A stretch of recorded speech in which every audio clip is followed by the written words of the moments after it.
स्वरूपा, माताएं, बहनें, मित्र, पुरुषों और दूर दराज से आए आप समस्त कथा प्रेमी।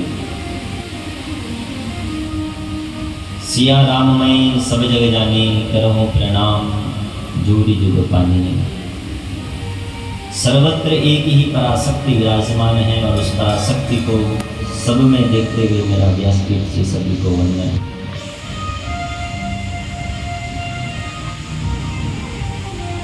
बड़ी सुंदर मां भगवती की ये गाथा, जिस गाथा के मध्य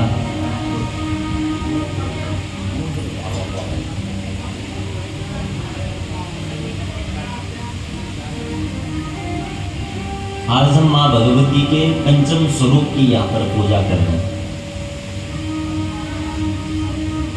आए भगवती से प्रार्थना करें, मां आपका स्वरूप हम जाने, ये चर्चा हमारे जीवन में उतरे, इस चर्चा को हम अपने हृदय में उतार पाए, ऐसे आप हम पर कृपा करें। सभी लोग बड़ी तन्मयता के संग में भगवान नाम का आश्रय लेते हुए मां भगवती के इस पावन चरणों को पकड़े। कृष्ण गोविंद गोपाल,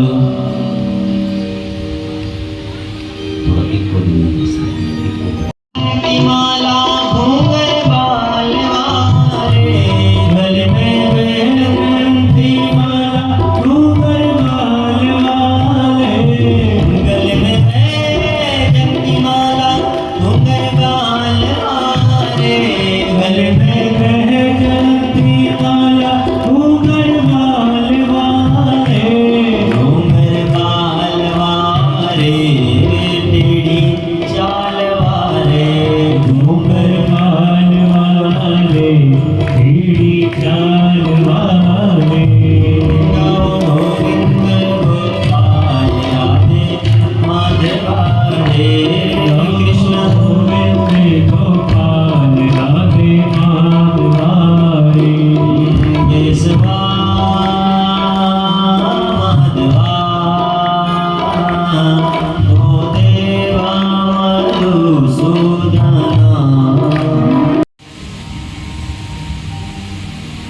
आपकी अपार कृपा से हमें ये प्रसाद स्वरूप में जो देवी भागवत की चर्चा हमें मिली है, इसको हम प्रसाद के स्वरूप में से स्वीकार करें। प्रसाद बड़ा अमूल्य है साहब, थोड़ा आवाज कम करें। प्रसाद कैसा है? अमूल्य होता है। जब सत्कर्मों का जीवन में उदय होता है तो प्रसाद की प्राप्ति होती है। सत्कर्मों का फल यदि कोई है तो वो प्रसाद है। अब प्रसाद को जिसने समझ लिया उसका कल्याण हो गया, और जिसने प्रसाद को नहीं समझा तो फिर कोई फायदा नहीं। प्रसाद की बड़ी महत्ता है। शास्त्रों ने, पुराणों ने, वेदों ने, उपनिषदों ने, सत्यनारायण कथा में हम क्या सुनते हैं? प्रसाद की तो महत्ता सुनते हैं। प्रसाद क्या है? प्रसाद जिससे हमारा जीवन संवर जाए, जिससे जीवन बदल जाए। देवी की जो चर्चा है, जो देवी भागवत की गाथा आप हम सभी लोग श्रवण कर रहे हैं, इसे यदि हमने जैसा जैसा नियम बताया, ये कानों का विषय नहीं है जी, ये मन का विषय है, ये हृदय का विषय, ये जीवन में उतारने का विषय है। तो नारद जी ने कहा, बेटा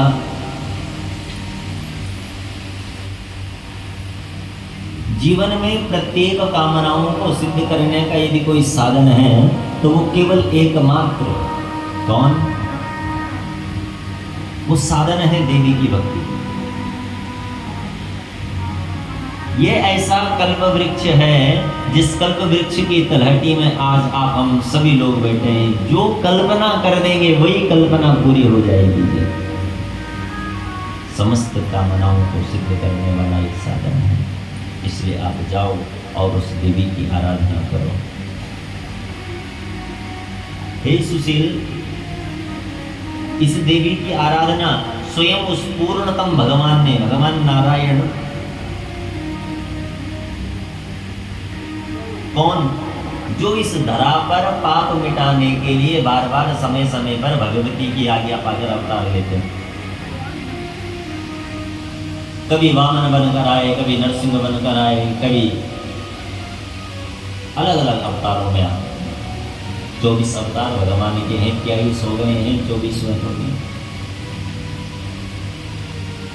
भले भगवान के 24 अवतार हो, लेकिन पूर्णतम अवतार केवल 2 हैं। राम कृष्ण 2 एक है, अंतर नहीं निवेश। इनके नयन गंभीर हैं,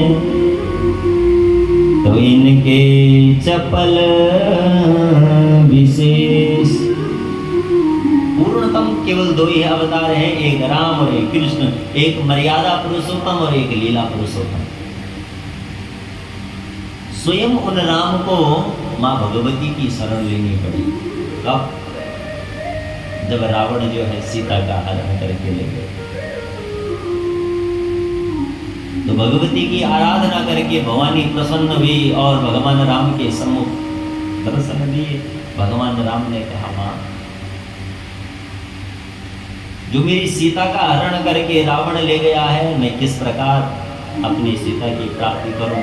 तो मां ने कारण बताया, बोले राम, आप चिंता न करो, आपका अवतार ही यहाँ पर रावण को मारने आया। भगवान श्री राम जी के चरणों में प्रीति लगाई और सूक्ष्म रूपेण भगवान श्री रामचंद्र जी की गाथा जन्मेंजय के पूछने पर यहाँ से प्रारंभ हुई। बोले सियावर रामचंद्र भगवान की। रामाय रामभद्राय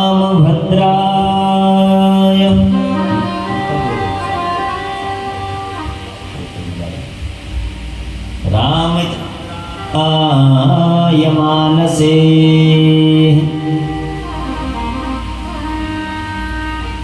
रघुनाथाय नाथाय सीताया पतये नमः।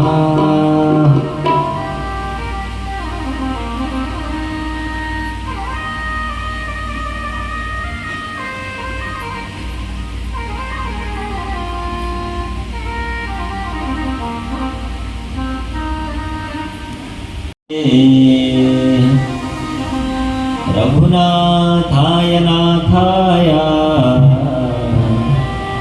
सीताया पतये नमः।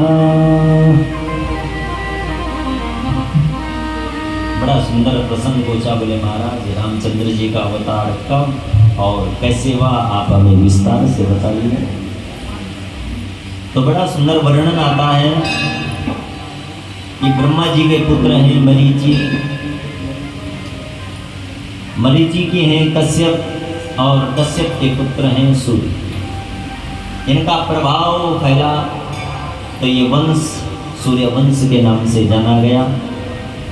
इसी वंश में आगे चलकर महाराज वैवस्वत मनु के सुर्युम्न, आगे चलकर सरियाती। इसी वंश में आगे चलकर महाराज अम्बरीश,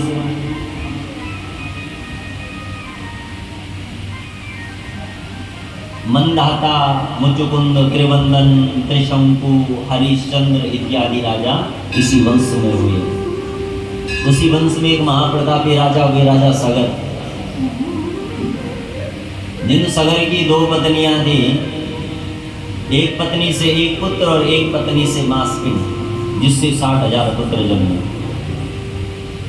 महाराजा के मन में विचार आया, क्यों ना मैं अश्वमेध यज्ञ करूं, और 99वें अश्वमेध यज्ञ में स्वर्ग का जो राजा इंद्र है, सज्जनों, स्वर्ग का राजा इंद्र ईर्ष्या के कारण उस यज्ञ का घोड़ा चुरा कर ले जाता है, और पाताल में कपिल मुनि के आश्रम पर रख दिया जी। तो पिता की आज्ञा पाकर 60,000 बच्चे उस यज्ञ के घोड़े की ढूंढ में जाते जाते पृथ्वी से और पाताल में पहुंच गए।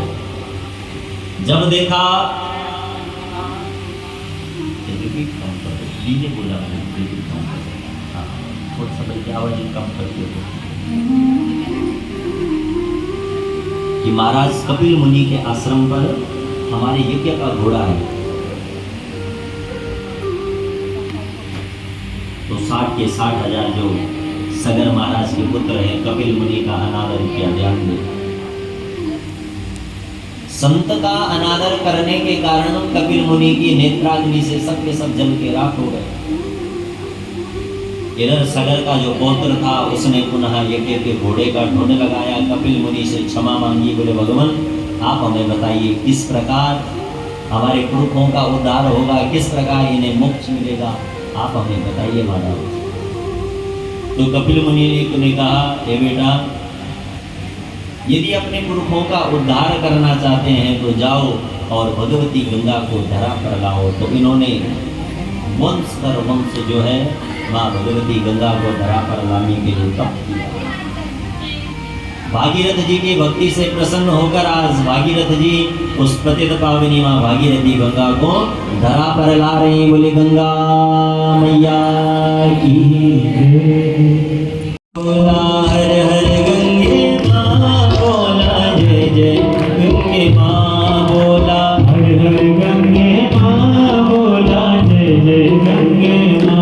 मुख बटी आणिच गंगा माँ, मुख बटी आणिच गंगा माँ। सबे मन झोंका पाप भगान को, सबे मन झोंका पाप भगान को।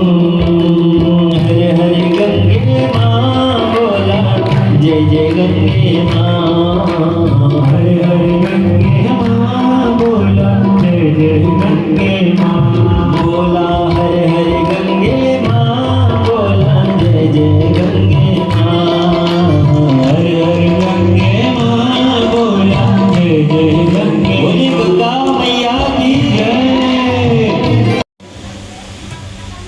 दशरथ जी की 3 रानियां थी लेकिन संतान का अभाव था। ये वंश जो है साहब, इन्होंने संतान प्राप्ति के लिए जितने भी इस वंश में राजा रहे हैं सभी को यज्ञ करने पड़े, तप करना पड़ा। और यज्ञ के फलस्वरूप ही इन सबकी संतानें बहुत तप किया। महाराजा दशरथ वृद्धावस्था की ओर पहुंच गए लेकिन संतान नहीं थी। गुरु जी के पास गए तो गुरु वशिष्ठ जी ने बड़ा सुंदर यज्ञ आयोजन करवाया जिसमें वेदों के परम विद्वान श्रृंगी ऋषि को भी गुरुदेव ने अपने संग में लिए। और श्रृंगी ऋषि ने गुरुदेव के संग वशिष्ठ जी के संग यजमाने की कामना सिद्धि के लिए घर पर पुत्रेष्टि यज्ञ की। यज्ञ की महाराज जैसे ही पूर्णाहुति की सो आज यज्ञ में यज्ञ नारायण भगवान प्रकट हो गए। बोले यज्ञ नारायण भगवान की जय। और यज्ञ नारायण भगवान ने प्रसाद दिया, श्रृंगी ऋषि को दिया, दीजिए महाराज। राजा दशरथ को आदेश दिया महाराज जाइए और कोई पात्र लाइए। तो महाराजा दशरथ ने सोने का पात्र लाकर उस पात्र में वो प्रसाद को स्वीकारा। ध्यान दीजिए, प्रसाद है ना माताओं में, उसको सदैव बहुत सम्मान करना चाहिए। प्रसाद का अपमान करने के कारण आपने सुना होगा महाराजा दक्ष के घर पर बेटी को देह त्यागना पड़ा। कारण क्या था? प्रसाद। प्रसाद का जिसने अपमान कर दिया उसका जीवन बेकार। अच्छा, प्रसाद क्या है? प्रसाद किसे बोलते हैं? भगवान के द्वारा जो हमें दिया जाता है वो क्या है? वही तो प्रसाद है। भगवान ने हमें क्या दिया? हम लोग समझते हैं महाराज प्रसाद केवल मंदिर में ही मिलता है, नहीं। माता सत्य पिता वालों प्रसाद का सम्मान करो, और प्रसाद का सम्मान करोगे तो सर्वस्व मिल जाएगा। ये भगवान ने बच्चे दिए हैं तो बच्चों को संस्कार दो। भगवान ने धन दिया है तो उस धन को भगवान की ओर मोड़ो, संसार की ओर ज्यादा नहीं, भगवान की ओर ज्यादा। भगवान ने अच्छी बुद्धि दी है, ये भी तो प्रसाद है। तो इस बुद्धि का हम सदैव सदुपयोग करें, भगवान के चरणों में रखें इस बुद्धि को। भगवान ने नेत्र दिए तो इन नेत्रों का सदुपयोग करो, भगवान का दिया हुआ प्रसाद है। संसार की चकाचौंध देखने के लिए ही नहीं मिले थे, भगवान के चरण भी कभी देखो। कान मिले हैं तो केवल संसार की उठपटांग बातें सुनने के लिए है, कभी कभी भगवान का गुणानुवाद भी सुनते। ये श्रृंगी ऋषि को दी गई संहिता। आज महाराजा दशरथ की तीनों रानियां गर्भवती हैं। सुंदर समय बीता, चैत्र के महीने शुक्ल पक्ष की 9वीं तिथि के दिन अभिजीत मुहूर्त के और दिन के ठीक 12 बजे माता कौशल्या के गर्भ से एक बालक का जन्म होता है। नवमी तिथि मधु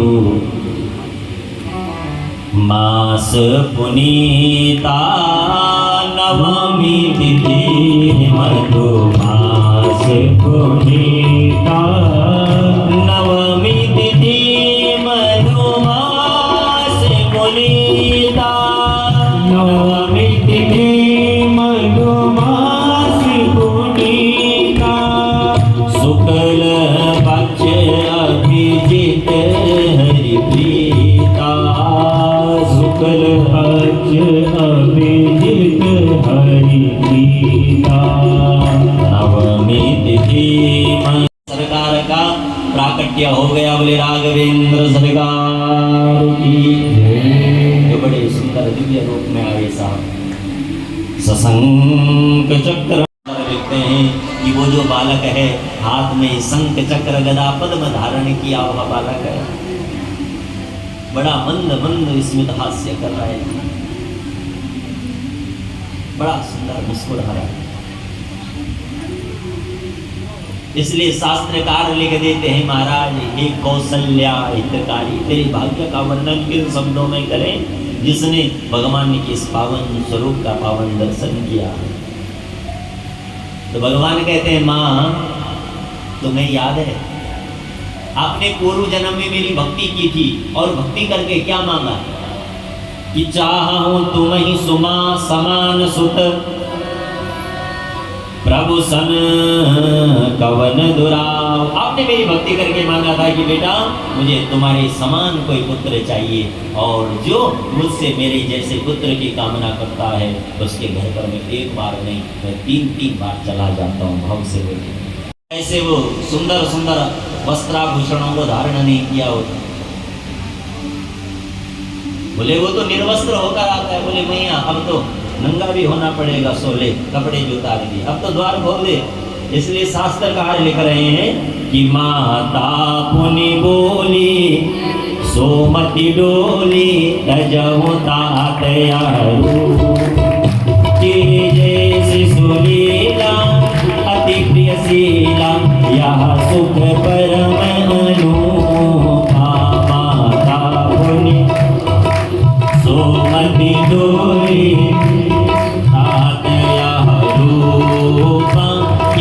जैसी सुलीला अति प्रियशीला यह सुख परम अनूपा।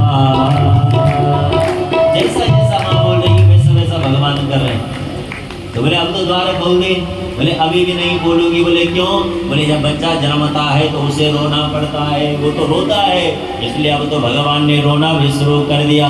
सुनी बचन सो जाना रोदन गाना ये बालक सुन गोपा यह चरित जगा वहीं हरिपद पावहीं तेन परहि बबूपा। सुनी बचन सो जाना रोदन गाना कोई बालक सुन गोपा यह चरित जगा वहीं हरिपद पावहीं तेन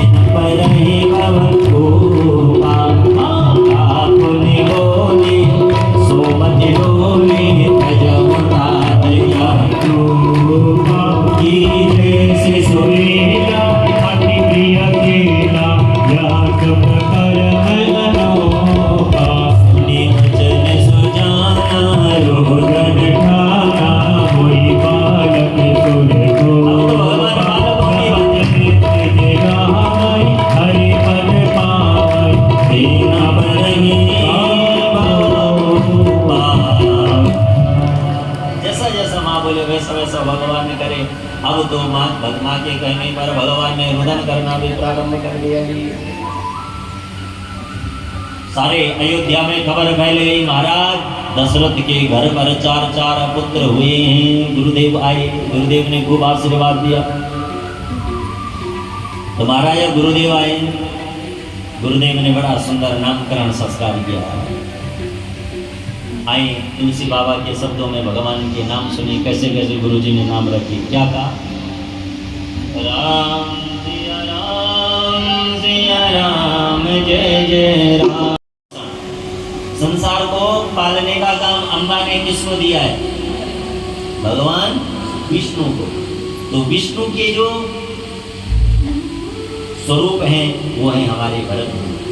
बोले भरत भगवान की। राम जी साक्षात नारायण है और भरत जी साक्षात विष्णु जी। और जाके सुमिरन तेरी पुनास, नाम शत्रुघ्न वेद प्रकाशा। ऐसी सुंदर लेखनी है ना तुलसी बाबा की, कितना स्पष्ट कह रहे हैं महाराज। और बोले जिसके नाम से सुमिरन करने से शत्रु दूर भाग जाते हैं, ऐसा कौन है बोलो? जिस पर जब ऊपरी इत्यादि का कुछ असर हो गया होता है तो क्या करते हैं पंडित जी? किसका नाम लेते हैं? भगवान शंकर जी का। जाके सुमिरन तेरी पुनासा, और स्वयं भगवान शंकर का जो अंश आपका बालक है उसका नाम शत्रुघ्न होगा। बोले शत्रुघ्न जी महाराज। और लक्षण धाम सुराम प्रिया सकल जगत आधार, गुरु वशिष्ठ ने राखी लक्ष्मण नाम उदार। जो लक्षणों का धाम है, राम का जो सेवक है, ऐसा आपका पुत्र लक्ष्मण होगा। समस्त देवताओं ने धरा पर आकर भगवान के इस पावन स्वरूप का दर्शन किया। आज स्वयं भगवान शंकर काकभुसुंडी जी भगवान के पावन दर्शन करने आए। आज तो मेरे बाबा भोलेनाथ संतों का वेश धर के, आज तो महाराज दंडी ब्राह्मण का वेश धर के राम जी के दर्शन करने आ गए। माता कौशल्या ने कहा बाबा थोड़ा भाग्य पढ़िए मेरे बच्चों का, कैसा होगा? भगवान ने दृष्टि डाली महाराज, और माई कौशल्या को बता दिया देवी ध्यान देना, और तो सब बहुत अच्छा है, तेरा बेटा राज भी करेगा, लेकिन जब तेरा बालक बहुत छोटा होगा उसी समय एक दाढ़ी वाला बाबा आ जाएगा इसको लेने। क्या? दाढ़ी वाला बाबा लेने आ जाएगा। कौशल्या माई ने बोला शुभ शुभ बोल रहे बाबा, बुढ़ापे की संतान है मेरी, तो कह रहा मैं बाबा को कैसे दे दूंगी? नहीं नहीं, भगवान ने कहा देवी ध्यान रख, अगर तू उस दाढ़ी वाले बाबा को दे देगी तो बहुत जल्दी तेरा ही बेटा बहू लेकर आएगा। तो माता ने कहा इससे अच्छी बात और क्या हो सकती है? दाढ़ी वाला बाबा के साथ जाएगा, बहू लेकर आएगा, ये तो कल्याण हो जाएगा। भगवान शंकर सारी बातें बताकर चल दिए। धीरे धीरे समय बीता महाराज। तो आज विश्वामित्र जी को जब पता लगा, विश्वामित्र जी भी आशीर्वाद देने आए और महाराजा दशरथ से राम जी को ले जाने की बात कहने लगे। प्रसन्न करने पर सुना रहे एक पत्र आया, भगवान राम और लक्ष्मण दौड़े जगह गुरु जी के पास। गुरु जी किसका पत्र है? घर से आया है क्या? गुरु जी ने कहा नहीं बेटा, घर से नहीं, ये राजा जनक के यहाँ से पत्र आया है और पत्र में लिखा है कि धनुष यज्ञ सुनि रघुकुल नाथा, हरसि चले मुनिवर के साथा।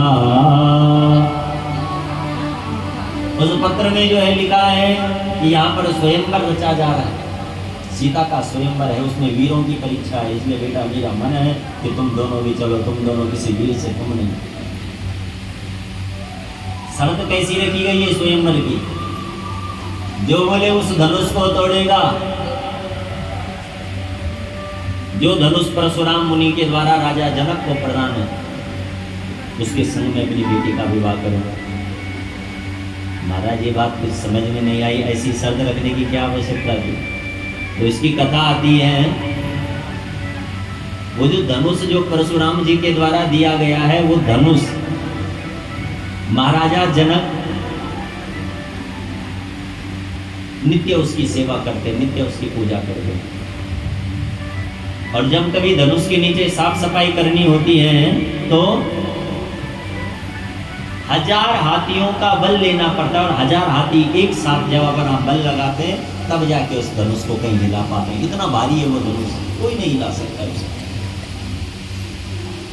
एक दिन माता जानकी बहुत छोटी रही होगी, 5-7 वर्ष की,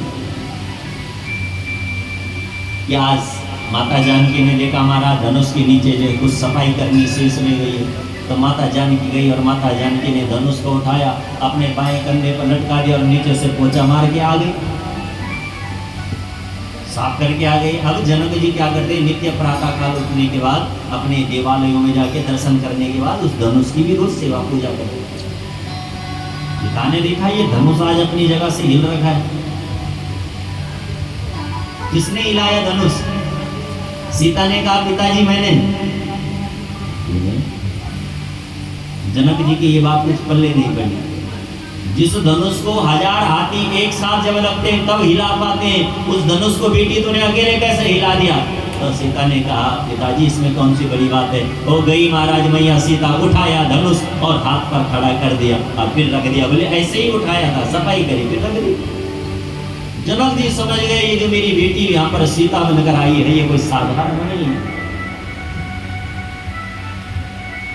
जिस धनुष को कोई नहीं हिला सकता, इसको मेरी बेटी ने उठा दिया। और उसी दिन महाराजा जनक ने शर्त रख ली थी कि बेटी अगर मैं तेरा विवाह कभी कराऊं तो मैं उसी के संग तेरा विवाह कराऊंगा जो इस धनुष को तोड़ेगा, जो इस धनुष पर प्रत्यंचा चढ़ा देगा।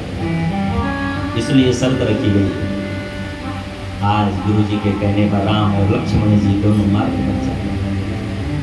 दोनों राजा जनक के यहाँ जाना चाहते हैं तो रास्ते में एक आश्रम मिला जी। आश्रम एक दिक मगमाई, ठग मृग जीव जंतु तहनाई। पूछा मुनि शीला प्रभु देखी, सकल कथा मुनि कहाँ विशेष। उपल देह धीर, चरण कमल रज चाहती, कृपा करहु रघुवीर। इंद्र के उस पाप के कारण अहिल्या को श्राप मिला है पत्थर होने का। इसलिए हे बेटा आप आओ और अपने चरणों का इस पर स्पर्श करो बेटा, क्योंकि जब तक आपके चरणों का इस पत्थर पर स्पर्श नहीं होगा तब तक अहिल्या को उद्धार नहीं मिलेगा। बाबू से बोलो जय माता। भगवान ने कहा गुरु जी क्या कह रहे हैं?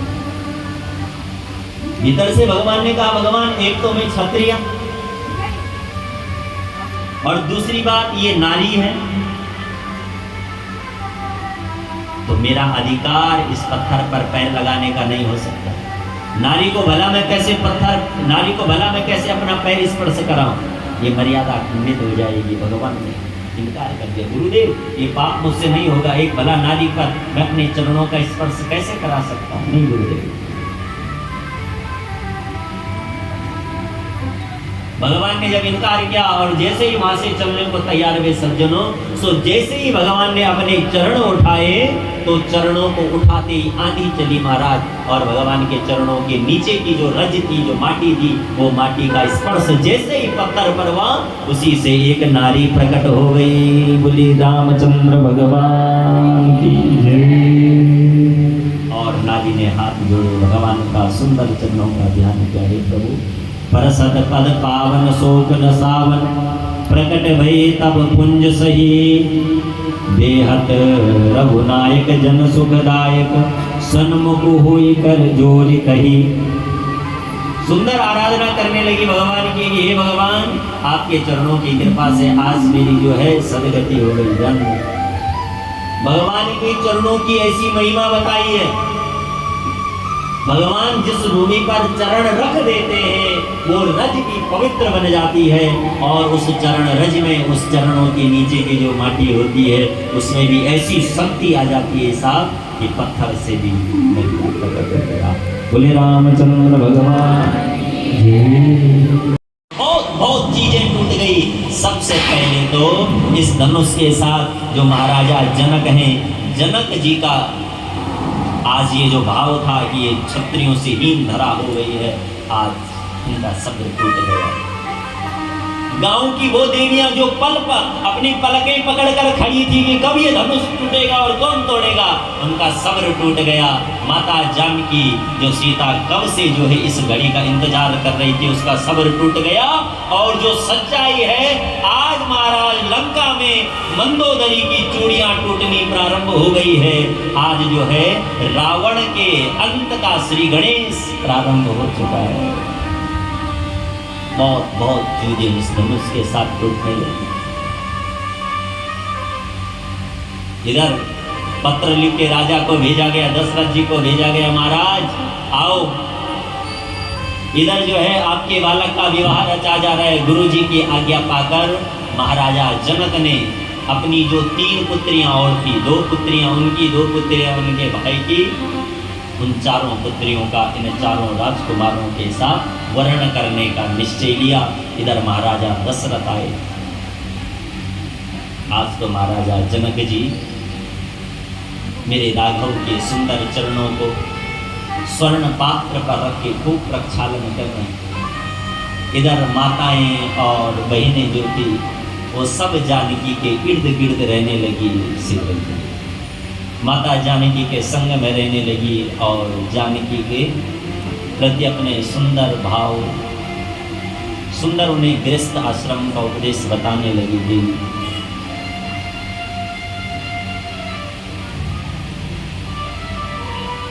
अब जो है आपका विवाह हो रहा है, आपने किस प्रकार ससुराल में रहना है।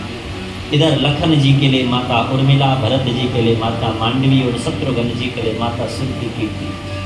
सारी गांव की माताएं जो है सीता के निकट आके सब माताएं बड़ा करुण क्रंदन करती है महाराज, बड़ा भाव विभोर हो रही है माताएं।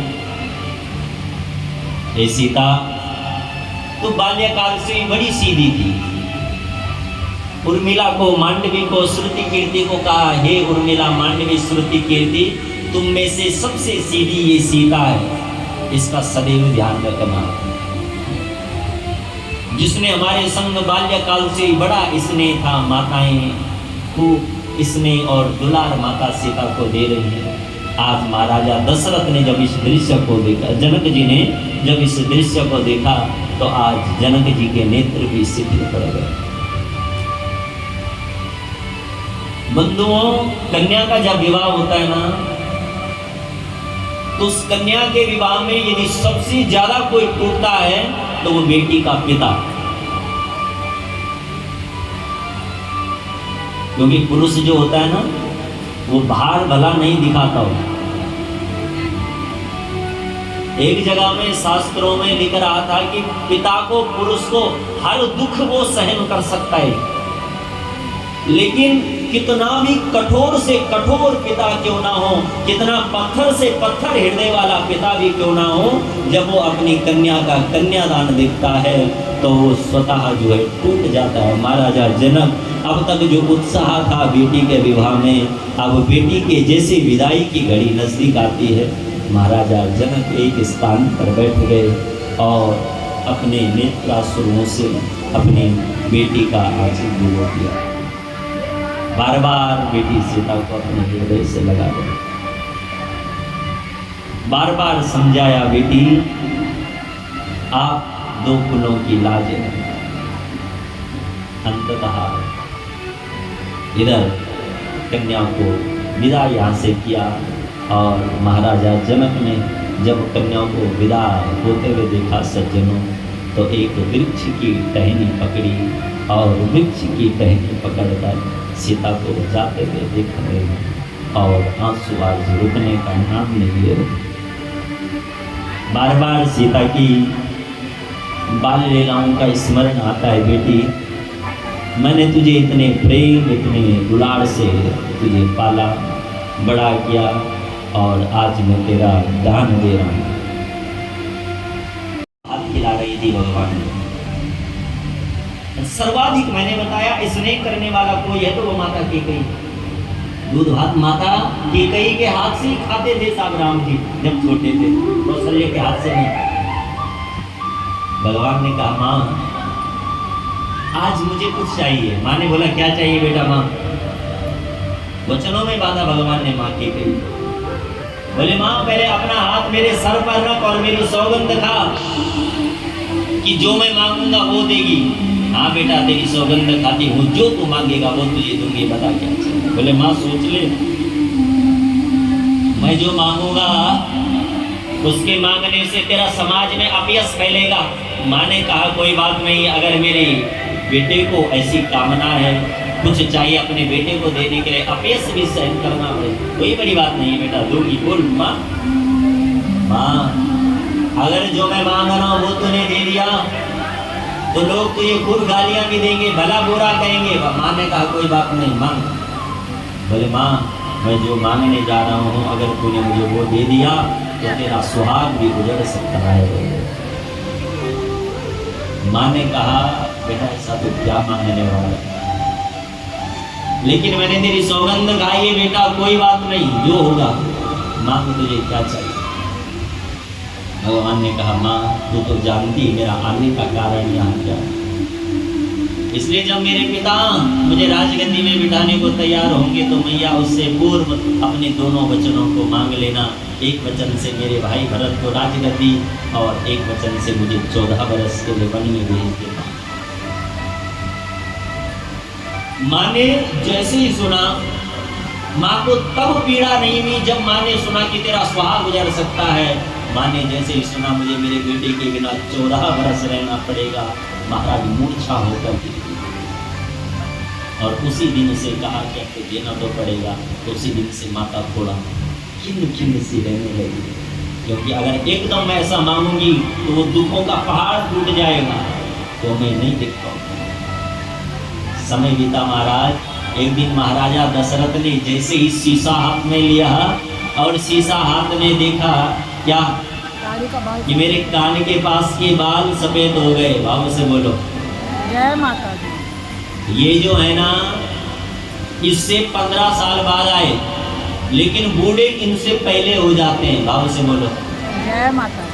जिस दिन सज्जनों दशरथ जी बताना चाहते हैं, जिस दिन कान के पास बाल सफेद हो गए उसी दिन मोह ममता त्याग दो, संसार की और माला हाथ में ले लो। भाव से बोलो जय माता। जैसे ही महाराज देखा मेरे बाल सफेद हो गए, गुरुजी के पास गए, गुरुदेव मुझे लग रहा है मेरा समय कम है, ध्यान दें। कुछ निशानियां हैं जो हमें बताती है कि समय बहुत कम रह गया। कितनी निशानियां? 4 निशानियां। बालों का सफेद हो जाना, जिस दिन बाल सफेद हो गए उसी दिन संसार से विरक्ति ले लो और माला हाथ में लो। दांतों का टूट जाना, समझ जाओ समय नजदीक है। आंखें कमजोर हो गई, कमर झुक गई, उसी दिन हमें माला ले लेनी चाहिए। आंखों का कमजोर होना, दांतों का टूट जाना, कमजोर हो जाना, ये किसकी निशानी है? बाल सफेद होना है बुढ़ापे की। और बुढ़ापे में क्या होता है? क्या होता है बुढ़ापे में? मृत्यु देरी आती है, नहीं आती। इसलिए भगवान याद दिलाने के लिए घंटी बजाते हैं महाराज। जैसे ही बाल सफेद हो गए बेटा माला हाथ में ले ले। लेकिन हम तो महाराज कलयुग के लोग हैं, कहाँ माला हाथ में लेंगे? क्या करेंगे? ऐसा पेंट करा देंगे महाराज, भगवान तूने मुझे क्या काले बाल दिए थे, देख इस पेंट को 90 वर्ष की वृद्ध भी करा दे तो महाराज 25 वर्ष का जवान फीका लगता है। बाबू से बोलो। भगवान ने दूसरी घंटियां बजाई, बहुत बुरा भला खा दिया रे संसार का, मेरा प्रसाद खाना स्वीकार प्रारंभ कर ले, मेरी माला हाथ में ले ले। दांत टूट गए, हमने भगवान की माला हाथ में नहीं ली। भगवान तेरे दांतों से हम कभी अखरोट नहीं फूटते, और अब जो मैंने दांत लगा दिए उनसे तो मैं पत्थर भी फोड़ दूं। बाबू से बोलो। लेकिन भगवान की माला, दांतों का सेट लगा दिया, माला नहीं ली। भगवान ने कहा तीसरी घंटी बजाई, आंखें कमजोर हो गई। जैसे ही आंखें कमजोर हुई भगवान ने कहा बहुत बुरा भला देख लिया रे संसार का, आजा मेरी शरण में आ। मुझे देखना शुरू कर दे। लेकिन हमने भगवान की माला हाथ में नहीं ली, 2 आंखें और लगा दी, 4 आंखें वाला बन गया इंसान। बाबू से बोल, अब तो महाराज ऐसी आंखें लगा दी कि आर के पुरम अपनी छत से ही बस अड्डा दिखाई देने लगा। बाबू से बोलो, नजदीक और पास के चश्मे, आंखें लगा दी दूसरी, लेकिन माला हाथ में। भगवान ने तीसरी घंटी बजाई, हमारी कमर झुक गई। यानी अगर हमें बोला जाए कि 2 कदम में कहीं दूध की डायरी जाओ, दूध लाना है, तो महाराज हमें साधन चाहिए, पैदल नहीं जा सकते, कमजोर हो गए हम लोग, है ना। भगवान ने कहा बेटा तू कमजोर हो गया, अब तो माला ले ले, लेकिन फिर भी माला हाथ में नहीं ली और नाना प्रकार की दवाइयाँ खाकर अब ताकत लाना चाहते हैं, आने वाली नहीं है जी ये ताकत। बाबू से बोलो। भगवान ने कहा बेटा मैं तो हार चुका हूँ, तू जीत गया है। अब भगवान ने घंटे बजानी छोड़ दी और ऐसा घंटा बजाया महाराज कि राम नाम उड़ गए प्राण पड़ते। अगर तू मेरी कुछ सेवा करती है तो एक काम कर दे, जिस मार्ग से मैं आया हूँ उस मार्ग के कांटे साफ कर देना। वन देवी ने कहा भगवान जिस मार्ग से अब आ गए हो उस मार्ग के कांटे साफ करने का आपका तात्पर्य क्या है? भगवान ने कहा देवी मुझे मालूम है मेरा भाई भरत मुझे ढूंढते ढूंढते जरूर आएगा। बोले भगवान कभी आप कहते हो कि मेरा भाई भरत इतना मजबूत है कि पत्थर से भी टकरा जाए तो पत्थर भी चूर हो जाएगा, भला ये कांटे आपके भाई भरत का क्या बिगाड़ेंगे? भगवान ने जवाब दिया हाँ मेरा भरत बहुत मजबूत है, लेकिन अगर उसे ये पता लगेगा कि मेरे कारण मेरे भाई को इन कांटों पर चलना पड़ा तो बिखर जाएगा, टूट जाएगा। सर्वाधिक स्नेह करने वाले पाप राम जी को भरत ऐसा। भरत जी भी अपने अयोध्या वासियों के संग में भगवान के दर्शन करने आए। तो आज मेरे राम बड़े घबरा रहे महाराज। कृष्ण कथा भी भागवत जी में बहुत विस्तार से आई है, लेकिन भागवत जी की कथा सबने पूरी सुनी है ना, जिनका अवतार द्वापर युग में हुआ। किस लिए? जब जब हो यह धर्म की हानि बाढ़हि असुर अधम अभिमानी, तब तब धरि प्रभु विविध शरीरा, हरहि कृपा निधि सज्जन तीरा। जब जब भी धरा पर पाप बढ़ा है, जब जब पापों की वृद्धि हुई है, अधर्मियों का बढ़ावा हुआ है, तो स्वयं भगवती जगदम्बा ने भगवान नारायण को अनेकानेक रूपों में धरा पर भेजा है। वही कभी जो है पाप बढ़ा, कभी वाराह बन के आ गए। धनंजय ने कहा महाराज भगवान वाराह बन के, वाराह यानी सुकर, अपने भक्त की रक्षा के लिए भगवान सुकर बनकर भी आए। कथा आती है महाराजा कश्यप की जो 2 पत्नी है दीति और अदिति। भाव से बोलो जय माता दी। दीति यानी भेद बुद्धि, कश्यप यानी पश्यति इति पश्य कहा और पश्य कहा एवं कश्यपा, जो दिखाई दे रहा है। हम सब कश्यप हैं जी, और प्रत्येक कश्यप की कितनी पत्नियां हैं? 2। दीति और अदिति। दीति यानी भेद बुद्धि और अदिति यानी अभेद बुद्धि।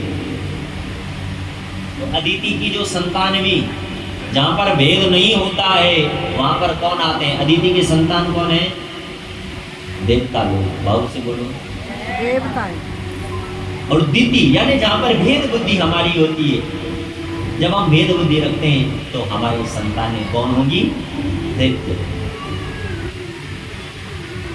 दीदी पति के पास पुत्र की कामना से आई, सायंकालीन का समय था, पति ने मना भी किया, लेकिन पत्नी के आग्रह के आगे झुके तो पत्नी को श्राप दिया तुम्हारे 2 पुत्र होंगे, वो दोनों दैत्य होंगे।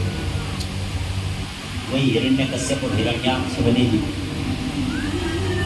इनका जब पाप बढ़ा तो धरा डूबने लगी, क्योंकि जब जब भी पाप धरती पर बढ़ता है तो प्रकृति विरूप हो जाती है। भूकंप आएंगे, अनावृष्टि होगी, भयावह वृष्टि हो जाएगी, उत्पात आएंगे, आंधी आएगी, तूफान आएगा, कब? जब क्या होगा? पाप बढ़ेगा। ऐसी देता है तो मैं देखता हूँ कैसे वो रक्षा करता है। आज प्रहलाद जी को मारने के लिए महाराज जैसे ही हिरण्यकश्यप ने खंभे पर महाराज प्रहार करना चाहा, तो वो भक्त वत्सल भगवान अपने भक्त की रक्षा के लिए नारसिंह बनकर अवतरित हो गए। बोलिए नारसिंह भगवान की। आज नरसिंह भगवान खंभे के भीतर से आधा नर और आधा शेर बनकर गए और हिरण्यकश्यप को पकड़ लिया। वो कहने लगा, भगवान आप मुझे नहीं मार सकते। अरे क्यों? बोले मैंने ब्रह्मा जी से वर मांगा है, मैं 12 महीने में कभी ना मरूं। तो भगवान ने कहा, ले जा तेरे लिए अधिक मास मनाता हूं। 13वां महीना बना दिया जी, पुरुषोत्तम मास। बोले आप मुझे फिर भी नहीं मार सकते। बोले क्यों? बोले मैंने वर मांगा है, ना मैं दिन में ना मैं रात में मरूं। भगवान ने कहा गोधूली के समय मारूंगा। मैंने वर मांगा है भगवान, ना मैं घर के बाहर ना भीतर मरूं। भगवान ने कहा देली पर रख के मारूंगा। मैंने वर मांगा है ना अस्त्र न शस्त्र से मरूं। भगवान ने कहा नाखूनों से पेट चीर दूंगा आज तेरा। बोले आप मुझे फिर भी नहीं मार सकते। मैंने वर मांगा है ना मनुष्य के हाथ मरूं ना पशु के हाथ मरूं। तो भगवान ने कहा इसीलिए तो मैं नरसिंह बनकर आया हूँ। बोले आप मुझे फिर भी नहीं मार सकते। मैंने वर मांगा है कि हे ब्रह्मा जी आपके द्वारा रची हुई सृष्टि में मैं किसी के द्वारा न बनूं। भगवान ने कहा मुझसे ब्रह्मा की उत्पत्ति हुई है। एकाएक सभी वरदानों का खंडित करके भगवान ने अपनी जंघाएं विशाल बनाई और जंघाएं विशाल बनाकर उसकी आंतड़ियां बाहर निकाल दी। बोली नरसिंह भगवान की। आज भगवान ने विश्वधरा का ये जो पाप था वो भगवान ने आज शांत कर दिया। आइए सज्जनों, हमारे नारसिंह भगवान माँ भगवती के संग में सदैव रहने वाले हैं। कौन? भगवान नरसिंह, भगवान भैरव भी एक ही स्वरूप है जी। तो आइए भगवान नरसिंह देवता का हम ध्यान करें। और विशेषकर हमारे गढ़ देश के तो राजा कहे जाते हैं जी। हमारे गढ़ वाले राजा है नरसिंह भगवान। कौन है? राजा है। तो आइए राजा को कैसे भूल सकते हैं। बोलिए नरसिंह भगवान की।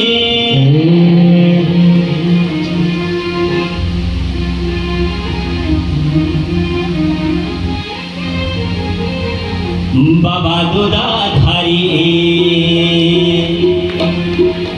तुम्हारी जय जयकार हो। बाबा दुधाधारी, बाबा दुधाधारी तुम्हारी जय जयकार हो। बाबा दुधाधारी तुम्हारी जय जयकार हो। बाबा दुधाधारी नरसिंह कृष्ण अवतारी तुम्हारी जय जयकार हो। बाबा दुधाधारी तुम्हारी जय जयकार हो। बाबा दुधाधारी नरसिंह कृष्ण अवतारी तुम्हारी जय जयकार हो। बाबा दुधाधारी नरसिंह कृष्ण अवतारी तुम्हारी जय जयकार हो। बाबा दुधाधारी नरसिंह भगवान की जय।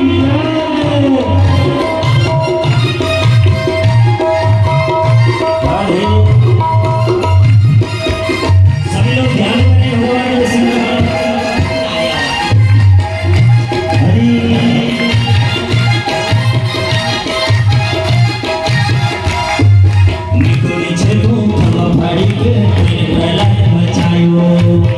प्रहलाद बचायो रे बाबा, प्रहलाद बचायो।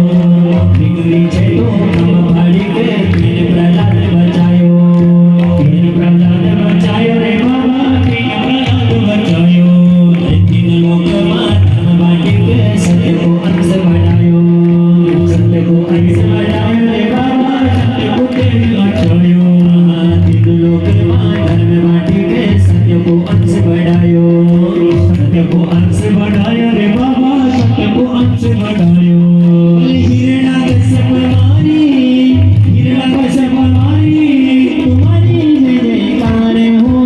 बाबा दुधाधारी, बाबा दुधाधारी तुम्हारी जय जयकार हो। बाबा दुधाधारी। जो आया है उसने जाना ही जाना है। यहां पर सदैव कोई टिकने वाला कोई नहीं। इसलिए सदैव इस बात को याद रखें कि जाना है, यही सच है, यही सत्य है। और जब हम ये बात याद रखेंगे तो कभी भी हम पाप नहीं करेंगे, क्योंकि हमें पता ही कल तो जाना है कि किस लिए पाप करें, क्यों अधर्म का ये धन कमाएं। संसार की कोई ताकत नहीं, कोई ऐसी औषधि नहीं जो हमें रोक दे। एक कथा याद आती है मुझे, दासराज जी। एक बार दासराज जी बड़े चिंतित थे। महाराज, हमने सुना है कि लोग मर जाते हैं और मरने के बाद सब कुछ यही छूट जाता है। ये कमाई हुई संपत्ति, धन दौलत, ऐश्वर्य, सुख के साधन सबके सब छोड़ के जाना पड़ेगा एक दिन। बहुत दुखी थे जी। तो नारद जी आए। नारद जी ने कहा, हे महाराज, दासराज जी क्यों चिंता कर रहे हो?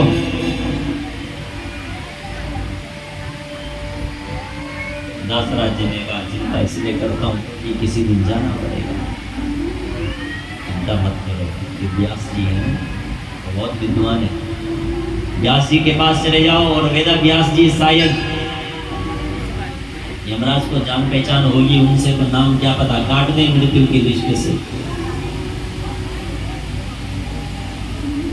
हाँ, वेदा व्यास जी मेरा पोता लगता है नाते में, मैं जाता हूं। नारद जी के संग दासराज जी वेदा व्यास जी के पास आए। बेटा,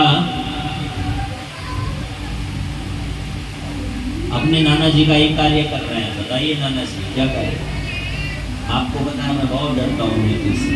कांटा बाद में चूहे साहब पहले अस्पताल चले जाते हैं, बुखार बाद में आता है, पहले दवा खा लेते हैं। क्यों? जान पहचान है? बोले हाँ बहुत अच्छी है, हमारा उठना बैठना बहुत अच्छा है। अच्छा, तो बेटा जरा थोड़ा सिफारिश लगा दो मेरी, ठीक है? ये कोई बड़ी बात नहीं है, आपका नाम ही तो काटना है। बोले हाँ कोई बड़ी बात नहीं, अभी जाता हूँ। बोले बेटा अभी नहीं, तुरंत चलो। व्यास जी भी बेचारे नाना जी के कहने पर तैयार हो गए। नारद जी, व्यास जी और दासराज जी कहाँ पहुंच गए? यमराज के पास। यमराज ने खूब स्वागत किया। आइए महाराज, व्यास जी आज यहाँ कैसे आना हो गया आपका? और ये आपके साथ में कौन है? महाराज जी मेरे नाना जी लगते हैं, दासराज जी बहुत डरते हैं मृत्यु से। इन्होंने कहा थोड़ा यमराज जी से बोल के मेरा नाम कटवा दो। तो प्रार्थना है आपसे, नाम काट दो इनका। जैसे ही महाराज नाम सर्च मारा, बोले इनकी फाइल पर तो मैंने साइन मार के आगे भेज दी। कहाँ? बोले काल के पास। और नाना जी और डर गए। तुरंत व्यासी को बोला, बोल यमराज को, तब चाय पानी नहीं करेंगे, चलो काल के पास चलते हैं। आगे आगे यमराज, उनके पीछे नारद जी, उनके पीछे व्यास जी और सबसे पीछे दासराज। काल के पास। काल ने भी खूब आवा भगत की। आइए साहब, कहाँ से आए? व्यास जी। अरे नारद जी कहाँ, कैसे आ गए आज नरक में?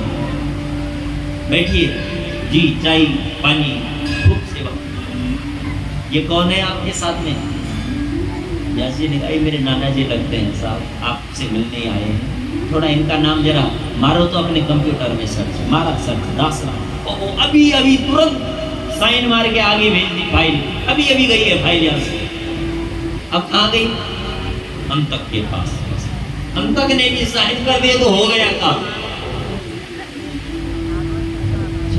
अंतक के पास चलो, अब तो बड़ी घबरा भी गई नाना।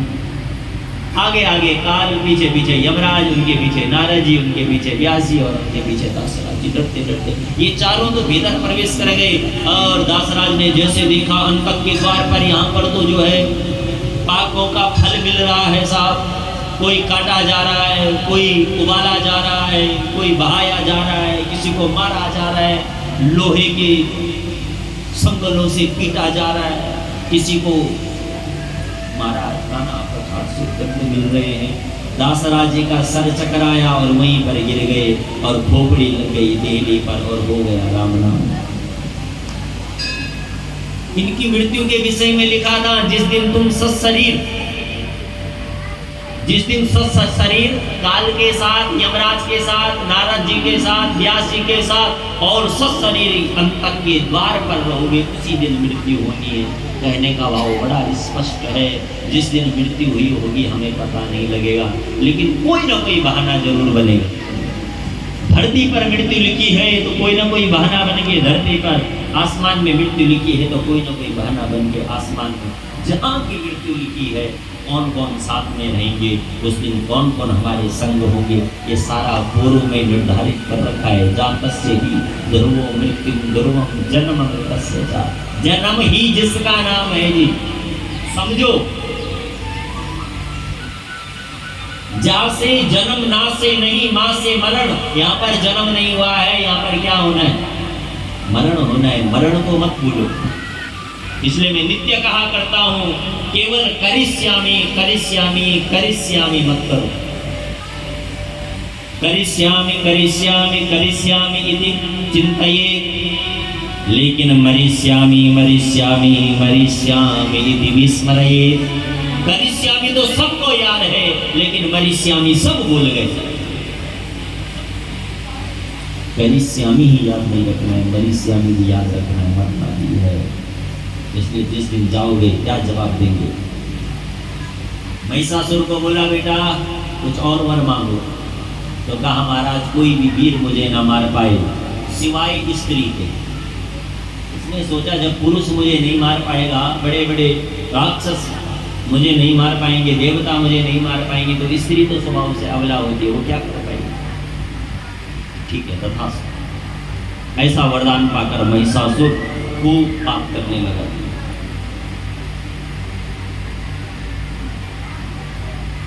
आया और अपनी सेना के मंत्री को बुलाया। सेना के मंत्री को बुला के इंद्र को कहा, बोले जाओ इंद्र को बोलो कि अपना इंद्रासन स्वर्ग खाली कर दो, निकल जाओ यहाँ से, क्योंकि अब समय मेरा आ रहा है। निकल जाओ यहाँ से, खाली करो, मेरी शरण में आ जाओ। यदि जीना चाहते हो तो मेरी शरण में रहो, नहीं तो मैं अभी तुम सबको मार दूं। स्थान है जहाँ पर सदैव माँ भवानी और भगवान शंकर निवास लेते हैं। वो कौन सा है? कैलाश। महाप्रलय में जब प्रलय आ जाती है तो समस्त चराचर जगत विलीन हो जाता है सज्जनों, लेकिन कैलाश सदैव स्थिर रहता है। आप बोल रहे होंगे, जब पृथ्वी डूब जाती है तो कैलाश कहाँ स्थिर रहता है? जब चराचर जगत में प्रलय आ जाता है तो उसी समय वो भगवती, जो भगवान शंकर का त्रिशूल है, त्रिशूल के रूप में कौन है? वो भगवती है, शक्ति का प्रतिबिंब है सज्जनों, त्रिशूल। तो जब प्रलय आ जाता है तो भगवान शंकर त्रिशूल की सहायता से कैलाश को आकाश मार्ग में स्थापित कर देते हैं। पुनः जब पृथ्वी की स्थापना होती है, पुनः भगवान पृथ्वी पर रख देते हैं। कैलाश का कभी ध्यान रखना, कभी विलीन नहीं होता है, कभी कैलाश डूबता नहीं है, कैलाश कभी छत विछत नहीं होता। कैलाश स्वयं भवानी का, स्वयं भगवान शंकर का स्थान है, जो सदैव अडिग है, अजर है, अमर है, स्थिर है, कभी डूबता नहीं। बड़े पूर्व जन्मों के महाराज कोई सत्कर्म रहे होंगे कि कैलाश में हमें जन्म मिला, नहीं तो इस भूमि की तो रज मात्र के दर्शन करने के लिए देवता भी लालायित रहते हैं। कैलाश, सब देवता कैलाश में चले गए, भगवान का ध्यान किया, प्रभु अब आप ही कुछ करो। समस्त देवताओं ने निर्णय निकाला, क्या किया जाए, कहाँ जाए। अब तो हम हार चुके हैं, कौन अब हमारी सहायता करेगा, कौन अब हमारी रक्षा करेगा। ऐसी कामना को रखकर भगवती का ध्यान किया। समस्त देवता भगवती की आराधना करने लगे, हे मां अब आप ही हो जो हमारी सहायता कर सकती हैं, अब आप ही हो जो हमारी रक्षा कर सकती है। खड्गम चक्र गदे सुचाप परिघा शूलम संदीप सिरा शंखं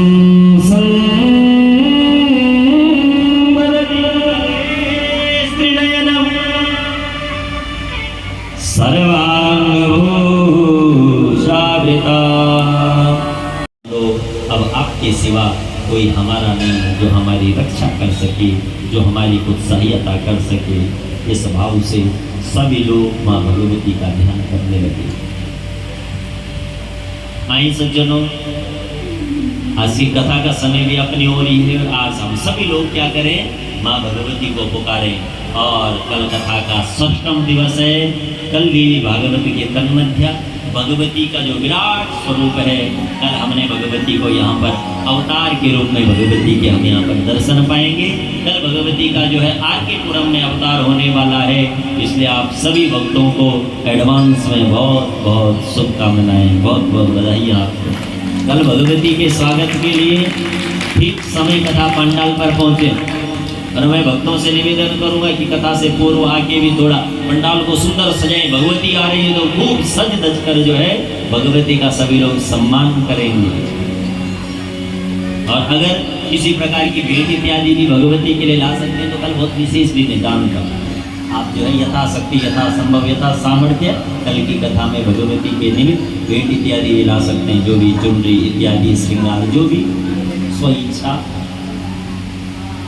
तो आए सभी लोग देवताओं के संग में माँ को मनाएं, माँ भगवती का ध्यान करें। आज माँ भगवती का सभी देवता पुकार रहे हैं। बोलिए मैया की